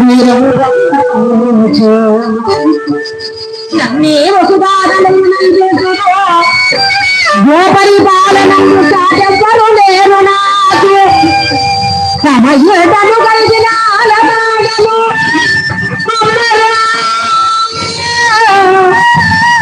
కాయగాదలకు నడుచు వచ్చి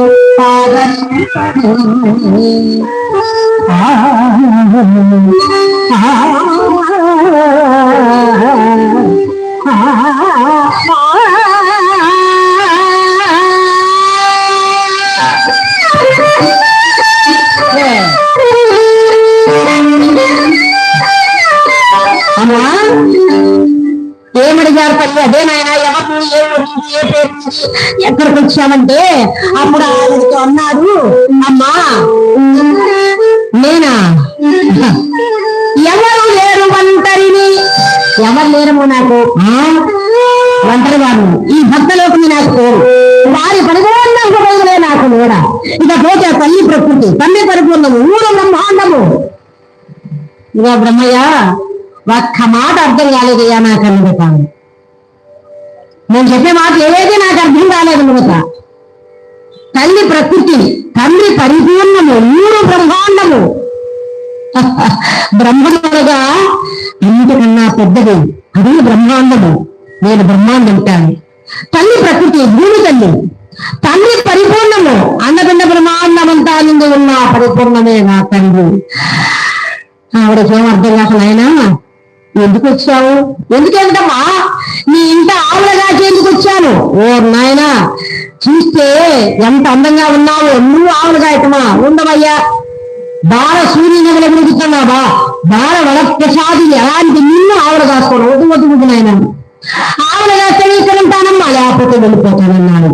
మరి దేనికోసం వచ్చారంటే ఇందుకు మనం కథ తీసుకున్నామండి. చూసారా, ఆ భక్తులకు భగవంతుడికి ఉన్నటువంటి అనుసంధానం అలాంటిది.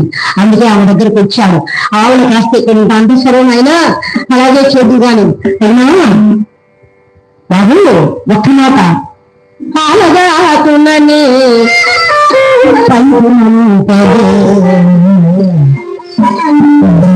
ఆనందమో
బాలసూరిగా వెలుగుతున్న బ్రహ్మ విరాజితమూర్తి పాలేరు కృత్యానికి నేను నుంచి పాపం కట్టుకోలేనయ్యా అంటే, అది కాదమ్మా ఆవుల కాస్తలు ఇప్పుడు ఉంటానన్నాడు. సరే అలాగే చేద్దాం. ఆవిడకు ఆవులు ఒక 500 ఆవులు ఉన్నాయట. 50 మందికి పోయేవారు పైన ఉన్నారు ఆవులు కాచేవాళ్ళు. అయినప్పటికీ ఆవుల మండలి చిన్న దగ్గరన్నా పెద్ద దగ్గరన్నా వాళ్ళు ఉంటారు. ఒరే అబ్బాయిలు, ఈ బాలబ్రహ్మణ్యం తీసుకెళ్లి ఆవులు కావాలట, తీసుకెళ్లి చూపించాలి రా అన్నాడు. ఏమండి అనగానే ఆవుల ముంద దగ్గరకు వెళ్ళాడు స్వామి. అలా వెళ్ళగానే ఆవులన్నీ కూడా చూశాయి, స్వామి వైపు చూశాయి. స్వామి ద్వాపరయుగంలో మురళీదానంతో మమ్మల్ని చేసి ఆనందపరిచావు, మళ్ళీ ఇక్కడికి కూడా వచ్చా ఈ కలియుగంలో కూడా నువ్వు నాకు ప్రత్యక్షమయ్యావని ఆవులను భూమికి మోకాళ్ళు అలిచి నమస్కరిస్తూ ఆనంద బాష్పాలు రాస్తూ ఆ ఆనంద బాష్పాలతో కన్నీటికి పాదాలు కలుగుతున్నాయట ఆవులన్నీ కూడా స్వామిని. ఆ భక్తులకి భగవంతుడికి తెలుసుగా ఆశీర్వదించాడు స్వామి. ఆవుల లోపలికి వెళ్ళాడు. ఆ లోపలికి వెళ్ళి మంచి ఆవులు తీసుకునేదండి. జబ్బుగా ఇక అప్పుడే ఇప్పుడే చచ్చిపోయే ఆవుల్ని, కళ్ళు లేని ఆవుల్ని, కుంటి ఆవుల్ని, జబ్బుగా ఉన్న ఆవుల్ని, బట్టు చిక్కిపోయిన ఆవుల్ని, అలాంటి ఆవుల్ని ఏరి మరీ తీసి పక్కన పెట్టాడట. ఏ ఆవులు కాసేవాడు చూశారని వీడు దింపదగ వీడు చంపేదానిక కాల్చేదానిక విద్యావులు తింటావులు తీసుకుంటున్నాడు. ఆ స్వామి ఆవులన్నీ పక్కగా చేర్చి, అమ్మా అచ్చమామ్మ దగ్గరికి వచ్చారు. వెళుతున్నాను నేను ఆవులు తీసుకుని, ఇంకా బాబు ఈ ప్రాంతాన రమలకొండ ఉంది, అక్కడికి వెళ్ళి ఆవులు కాచుకు రావద్దు, ఎందుకంటే అక్కడ క్రూరముగా సింధ సర్వశాబ్దాలు మృగములు ఉన్నాయి, అవన్నీ నేను అడుగుల్లాగా ఆరంభించేస్తాయి, నా మాట విను, యాగంటి క్షేత్రం ఉంది, అక్కడ ఆవులు కాచుకున్నాయన అన్నాడు. అలాగేనమ్మా నువ్వు చెప్పినట్టే చేస్తాను, ప్రతిరోజు నేను ఇంట్లో భోజనం చేయను, నాకు సర్ది పెంచాను. రాగ సంగతి ముద్ద చేసి సంగతి అలా పట్టు చీర చింపి ఆవిడ ప్రతిరోజు కూడా ఆ పట్టు చీరలో ఆయనకు సర్ది పెట్టి ఇచ్చేదట. ఆ సద్దుముంట తీసుకుని ఆవుల్ని తీసుకుని అసలు ఎక్కడికైతే వద్దని చెప్పిందో అచ్చమామ్మ గారికి అక్కడికి ఆవులను ఇచ్చాడండి. ఆవులను నుంచి తీసుకెళ్ళిపోయాడు. ఆవులను చక్కగా మండ చేర్చాడు. ఆ మండ చుట్టూ గీత గీచాడు. గీత లోపల నీరు మేత సృష్టి చేశాడు. ఆవుల జోలికి ఏది రాకుండా తన కాపలా ఉంచాడు. ఇక వెంటనే తను తీసుకెళ్లిన సద్దన్నం మాత్రము ఆ గుహలో దాచిపెట్టాడు. ఇక వెళ్ళాడు ఆ లోపలి, అది నేలమఠం అంటారండి. బనగానుకున్న నేలమఠం అచ్చమాంబ గారి నేలమఠం అంటారు. ఆ నేలమఠానికి దూరంగా ఒక 2 కిలోమీటర్ల దూరాన ఈ రమలకొండ గుహ ఉంది. ఆ గుహలోకి వెళ్ళాలని స్వామి ముందుగా తాటి చెట్టు దగ్గరకు వెళ్ళాడట. తాటి చెట్టు దగ్గరకు వెళ్ళగానే ఆ తాటి చెట్టు తనకు తాను ఎలా రాలిపోయింది. ఆ తాటి చెట్టు రాలగానే మూవాకులు అంటే లేత ఆకులు తీసుకున్నాడండి. ఆ లేత ఆకులు తీసుకుని చక్కగా దేవదారు ముందు తీసుకున్నాడు. ఇక ఆ గుహలోకి ప్రవేశించాడు. మన గర్భనాయకుడు జగద్గురు విరాట్పతి వీర ప్రతినిధుల వారు ఆ గుహలోకి వెళ్ళిపోయి అలా కూర్చున్నాడు. ఏమండి ఈ లోపల బ్రహ్మాండమైనటువంటి నాగసర్పము చిన్న చీకటిగా ఉన్నటువంటి ఆ గుహలోకి నాగసర్పం వెళ్ళిపోయింది.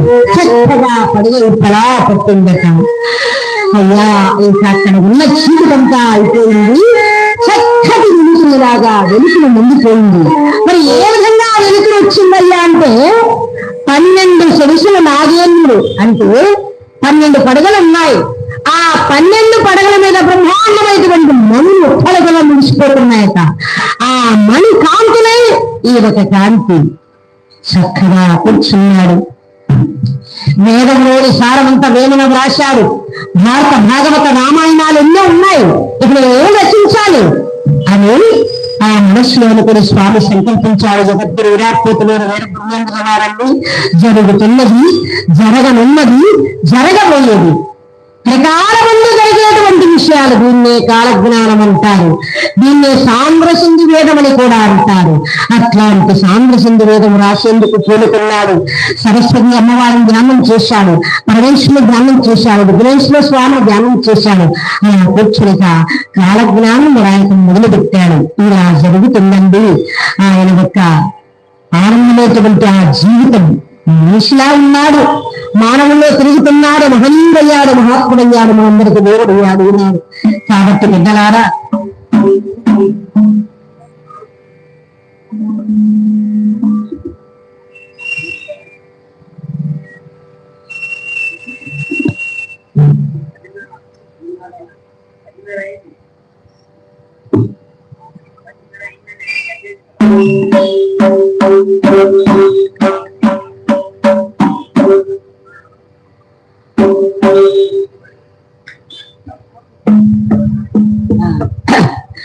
కాబట్టి జగద్గురు విరాట్పోతులో వీరబ్రహ్మేంద్ర స్వాముల వారిని చక్కగా కాలజ్ఞానం రాష్ట్ర కాలం గడిచిపోతుంది. ప్రతిరోజు కూడా ఈ విధంగా రాసేవాడు. పెద్దలారా, ఈనాడు ఆయన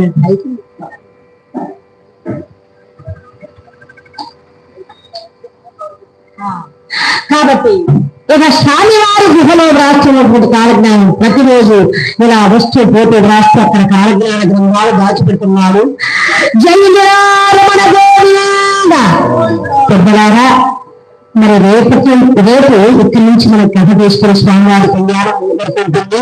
అందరికీ నా వచ్చి నేను చిన్న ఆశీస్సులు అందజేస్తారని నేను చేస్తూ నేను చెప్పాను కదా, ముందుగానే అభినందనటువంటి మా ముందు చెప్పుకున్నా కదా, మా రాంబాబు గారు వారికి సహకారంగా రమేష్ గారు, వీళ్ళిద్దరు కూడా సహకారంగా మీలాంటి దాతలు ఇంకా కూడా వస్తే, మరి కథాపోషకులు అందరూ కూడా వస్తే ఇంకా కూడా 81వ వార్షికోత్సవం ఇది ఆపకుండా నిరాటకంగా జరిగిస్తున్నారంటే నిజంగా శ్రీరామచంద్రుడు మా రాంబాబు గారి యొక్క హృదయంలో చేరుకున్నారు. వారు పరిపూర్ణ హృదయంతో అక్కడ కూర్చుని ఏమి ఇప్పుడు వేడుకుంటానే ఉంటారు. వారికంతా కూడా మనసు ఇచ్చేసి ఉంటారు స్వామి వారికి మా రాంబాబు గారు. ఈ యథార్థం అంటే ఏదో మనం పొగడటం కాదండి, ప్రతి సంవత్సరం 10 ఏళ్ల నుంచి కూడా చూస్తున్నాము. ఎంతమంది దాసులు పిలిపించి ఎంతమంది చక్కగా అద్భుతమైనటువంటి కథలు చెప్పిస్తున్నారు. అదేవిధంగా ఈనాడు కథాపోషకులు మళ్ళా ఒకసారి చెప్పుకున్నాము. ఈ కథాపోషకులు ఈనాడు అర్జునుడు శ్రీనివాసులు గారు, ఇంజనీర్ గారు, వారి కుటుంబ సభ్యులందరూ కూడా ఈ కథా కార్యక్రమానికి సహకారం చేశారు. వారి కుటుంబానికి శ్రీరామచంద్రుడు ఆరోగ్య భూగభాగ్యం ఇస్తాను స్వామిని ప్రార్థిస్తూ సెలవు తీసుకుంటున్నాను. పెద్దవారా, జై రమణ గోవింద మధురకాంతమ శ్రీరామదూతం శరపాణమామి శ్రీరామదూతం శరపాణమామి హరితదారికంఠనాచేరం శ్రీరామదూతం రామయ్య దూతం పరభాగ్యవామి ఓ మంగళం ఆర్యదేశ